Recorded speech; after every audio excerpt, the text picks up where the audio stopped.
Hello, and welcome to Movie Night, starring Cole Altmayer and David Fang. Tonight we're reviewing La La Land, which is a recent musical comedy that won tons of Golden Globes. 7 to be exact. 7? Yeah, I think was it was 7. 7. Alright, that's cool. It stars Emma Stone and Ryan the Goose Gosling, as well as it features J.K. Simmons for like 5 minutes. And John Legend for like another 5 minutes. Yeah. And so what do you think of it, David? Well, I thought it was great. It was directed by the same person who directed Whiplash. So if you're into his sort of style of directing and a lot of the cinematography techniques, if you will, you'll really dig this movie. It's another movie based about music. So if you're if you're a musician and you relate a lot to the musical process, you'll find a lot of things that you can relate to. And it is a musical, so there is song and dance occasionally, but what I liked about it is it didn't feel like it was just placed in there randomly. It actually helped develop the storyline, and all in all, it's just a really good time to see. Mm-hmm. And the music was good too. I liked the movie a lot. I liked the movie a lot more than I thought I would, because I'm not usually like a musical guy. Got a lot of weird looks because I saw it alone. I was just this lone dude. Same here. Watching a musical. Same. But yeah. No, it was a really good movie. It was really well shot. Best part of it, well shot and well acted. The only problems I have with the movie overall is near the end it started to stretch on a little bit with some specific scenes we'll get to in spoiler discussion. And also overall, other than the like parts of it that are amazing, like the cinematography and the music and the acting, I felt like the plot was a little bit lacking, mainly insofar as that it just kind of feels like a romantic comedy.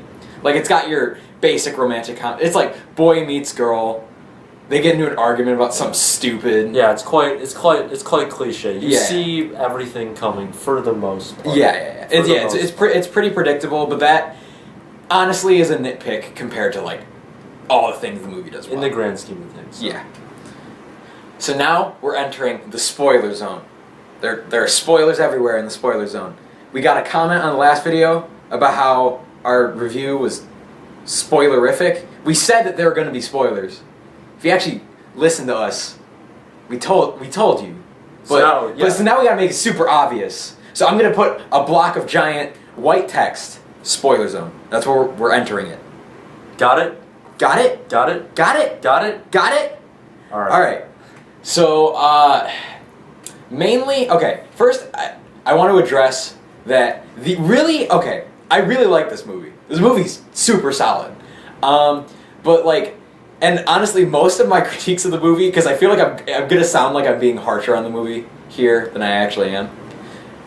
The only critiques I have for this movie are super nitpicky, and they are, like, 2 of them. One I already went over, which is that, like, it's just kind of cliche and kind of predictable.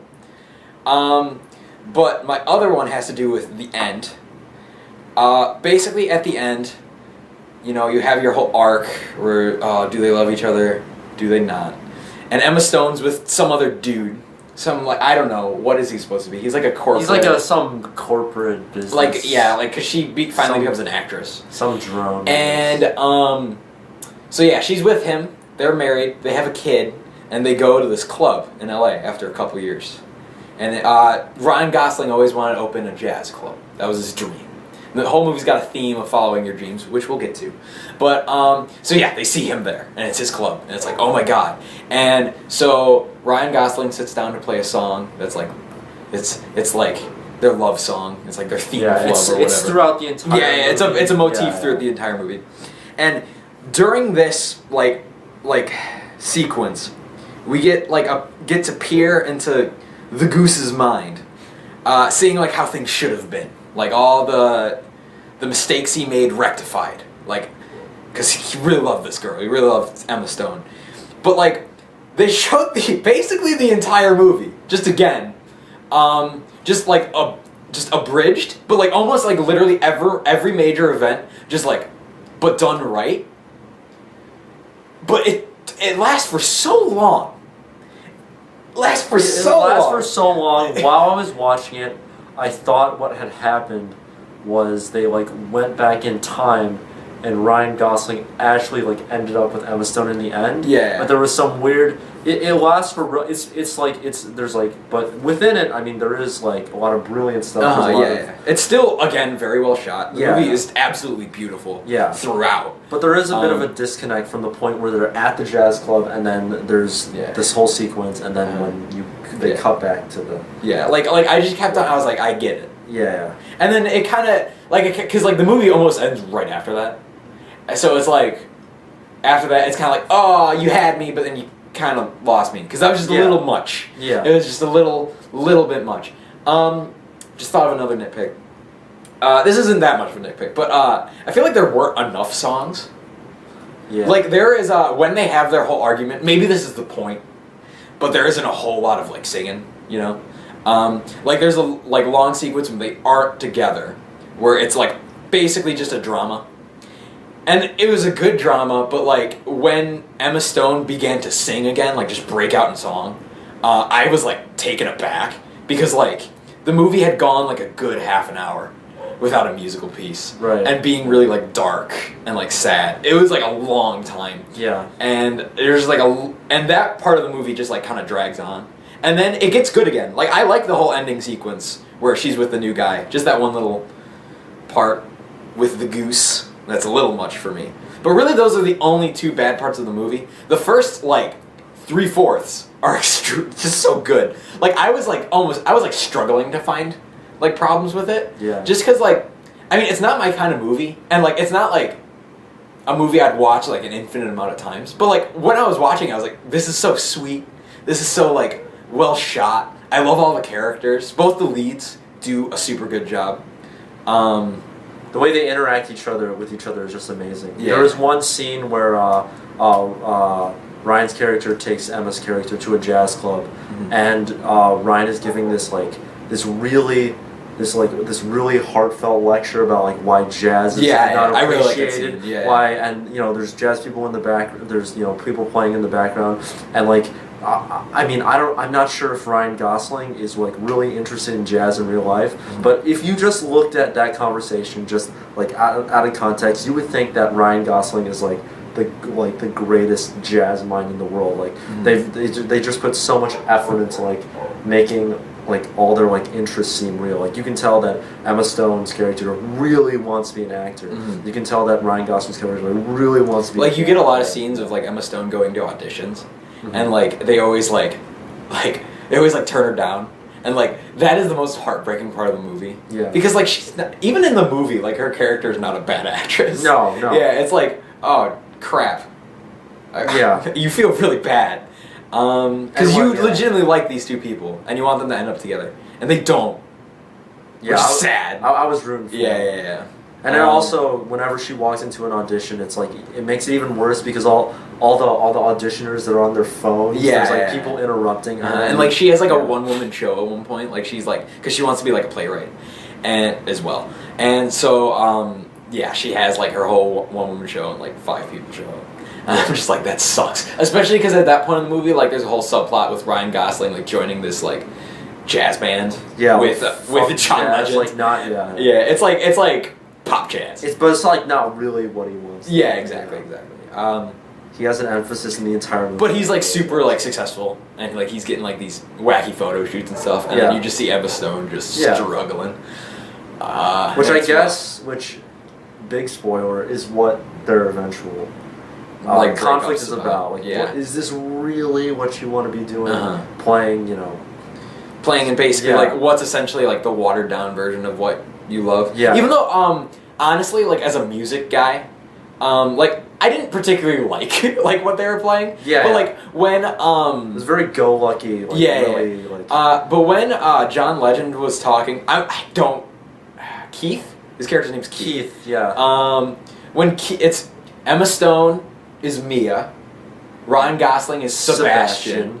And then John Legend is Keith. When Keith is talking about like how to like bring jazz back, it's like you gotta do something interesting. I like 100% agreed with him. Like like I felt like almost Ryan Gosling was like a little bit too, because he's too much of like a traditionalist. You're living in the past, but jazz is about the future. Exactly. That's the quote. I kind of agree with him. Like you gotta do something interesting. Yeah. But I digress. That's me as like a music guy. Yeah. I say go like super avant-garde instead of being like super free jazz. Yeah, exactly. Yeah. Pull some Captain Beef on it. One of the really big themes is just making fun of Los Angeles in general. Like at every single like moment they possibly can, they make fun of Los Angeles. Like for example, Sebastian's character really wants to open a jazz club, and like, but the place he wants to open it is like currently occupied by a samba tapas place. Yeah. And it was like, okay, it was like Los Angeles, everything's fake, you know, like everything is, you know. And like, there's also like the beautiful little stereotype of Emma Stone's character at the beginning. She wants to be an actress, but she's a barista right now. Yeah. Yeah. There's a lot of, she drives a Prius, Yeah, and then there's a Prius. scene where she goes to a party, and she needs to get her keys, and then they do a shot of the valet key. Yeah. And there's everything's a Prius, Yeah. you know. It's just ridiculing LA. There's also that that really cute little first segment where like I feel like it's there's like a big musical piece right at the beginning, almost nothing to do with the plot, but it's just like a good like setting introduction.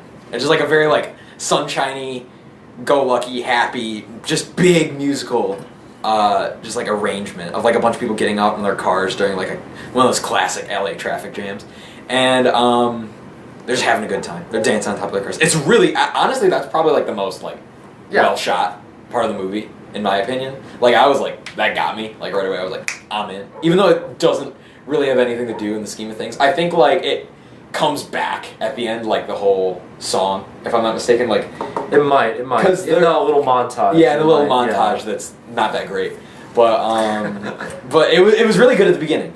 It was very compelling. There's also, you got your classic theme of like follow your dreams. Yeah. Which is like, it sounds, I feel like I'm being patronizing saying that, like right now. But the movie does it kind of well. I actually like, I feel it. Like most of the time I'm like, oh, that's stupid. That's hackneyed. That's dumb. Yeah. But like in this movie, I don't know. Like I feel like it was so well written, and the main characters, I like them so much. Where it's just like, I feel it. Like I get you. When they're talking about it, they're quite human. Yeah. They're not, like in a lot of movies it's like, oh, this robot killer or something. But in this one it's just my problem with a lot of romantic comedies is there's always like one character that's like I didn't really feel like either. I couldn't say that the lead in this movie was Emma Stone, but I couldn't say that the lead in this movie was Ryan Gosling either. Yeah, like I wouldn't say either of them is a love interest. It's definitely like their stories. Another thing, this is just a thought I had right now.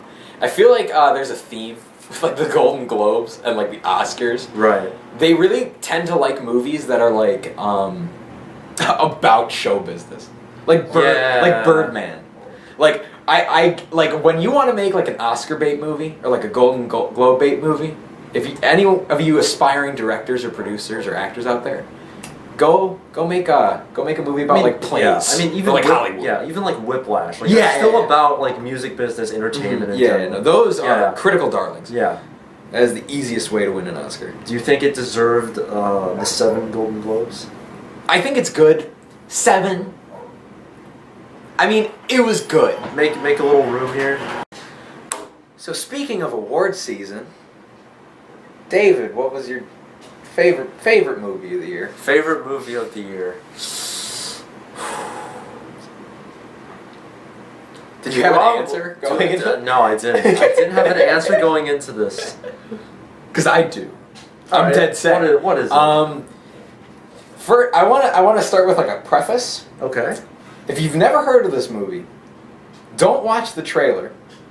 The trailer's really good, but don't watch it. There's a movie called Swiss Army Man. Ah. Okay. Starring Daniel Radcliffe and Paul Dano. It's a comedy? Kind of. Best movie of the year. Like, bar none. That movie's amazing. Just watch it without any context. You'll be amazed. You'll either be amazed or you'll turn it off. There's one of two endings there. What about you? Another Daniel Radcliffe movie, Imperium. Oh yeah. Where he is a undercover, I think, FBI agent who infiltrates like a white supremacist sort of group. That's just really good. Like Daniel, it's just a year for Daniel Radcliffe. Like honestly. Yeah. He's back. He's not just Harry Potter anymore. Yeah. He's. Leave your Golden Globe / Oscar related opinions in the comments if you so wish. I'm not forcing you Yeah. or encouraging you to do anything. We're just putting it out there. Yeah, but movie night out.